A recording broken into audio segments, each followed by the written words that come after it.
Comtoise Radio, l'actu dans les Vosges saunoises. Bonjour, dans l'actualité de ce mercredi 9 avril, connaître ses droits sur la santé pour mieux en profiter, en particulier pour les jeunes, c'est l'un des sujets qui sera abordé ce jeudi au lycée professionnel privé Sainte-Anne-Saint-Joseph de Lure, où va se dérouler un Escape Game créé par l'assurance maladie. Amélie, sortez-moi de là, c'est son nom.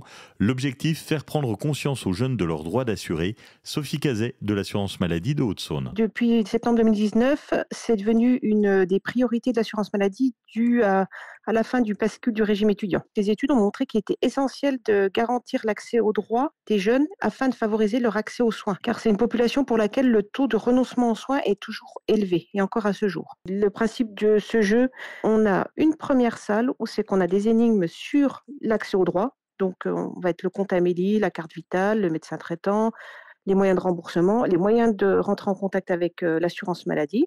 On débriefe un petit peu sur chaque énigme et on explique un petit peu l'intérêt des droits d'un assuré.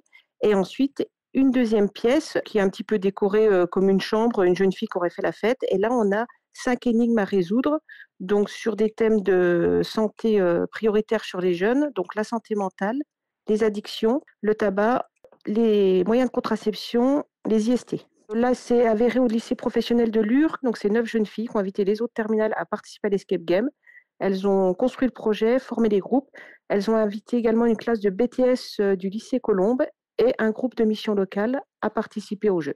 Les sites de Nestlé Waters, Contrexéville et Vittel dans les Vosges ont été perquisitionnés mardi.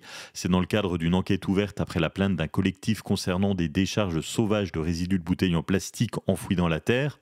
Plus de 40 000 m3 de PVC ont été déposés dans des fosses en terre à proximité des sites perquisitionnés. Nestlé a confirmé et explique qu'il s'agit en fait d'anciens dépôts de déchets qui datent d'avant les années 60, c'est-à-dire avant que Nestlé Waters ne devienne propriétaire, et 2/3 des sites concernés ont déjà été nettoyés. Nestlé attendrait le retour des autorités environnementales pour connaître la meilleure option de gestion pour le reste des sites. Le Centre d'information sur le droit des femmes et des familles de Haute-Saône cherche des témoignages de victimes de violences conjugales. C'est dans le cadre d'une étude commandée par l'ancien préfet. Il s'agit d'approfondir cette étude pour mieux comprendre et agir face à la réalité des violences conjugales. Le questionnaire est disponible sur la page Facebook du CIDFF qui s'engage à maintenir l'anonymat des participants. La communauté de communes du Pays de Lure recrute un agent d'exploitation technique au service loisirs et animation sportive, un agent d'accueil touristique pour la période de mai à octobre et un éducateur sportif sur la base de la Soline pour les saisons 2024-2025.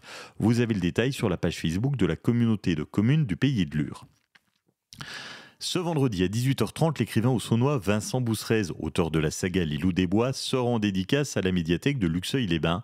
Un événement qu'il a provoqué car il a contacté en amont Anne Buisson, la responsable de la médiathèque. Il m'a contacté il y a quelques semaines et était tout à fait d'accord de l'accueillir pour une dédicace et une rencontre et pour qu'il présente son livre à la bibliothèque, d'autant plus que nous avions déjà le livre à la bibliothèque et que je l'avais lu et qu'il m'avait beaucoup plu. Et il avait plu aussi aux quelques lecteurs qu'il avait déjà lus. Donc c'était l'opportunité de faire rencontrer l'auteur avec ses lecteurs. C'est un auteur maintenant qui fait partie de la littérature régionale, à juste titre d'ailleurs. Et donc c'est un roman historique, c'est une saga en 2 tomes. Le premier tome se déroule au XVIIe siècle, donc ici, en Franche-Comté. On va suivre les aventures de plusieurs personnages au cours de ce XVIIe siècle, au travers de la Franche-Comté. On va aller de Grèze, Zoul, Dole, Montbéliard, Besançon, enfin toute la Franche-Comté. Et donc c'est passionnant de suivre les aventures de ces protagonistes dans le passé historique de la Franche-Comté. C'est ce vendredi dès 18h30 à la médiathèque de Luxeuil pour rencontrer Vincent Bousserez. En National 1, Sochaux a enfin gagné à Bonal 4-1 contre Nancy devant plus de 10 400 supporters. Prochain match à l'extérieur ce vendredi sur la pelouse de Cholet et les dates des 2 dernières journées viennent d'être dévoilées. Le FCSM se déplacera sur la pelouse du Nîmes Olympique vendredi 10 mai 21h et Sochaux recevra Versailles au Stade Bonal samedi 18 mai à 18h.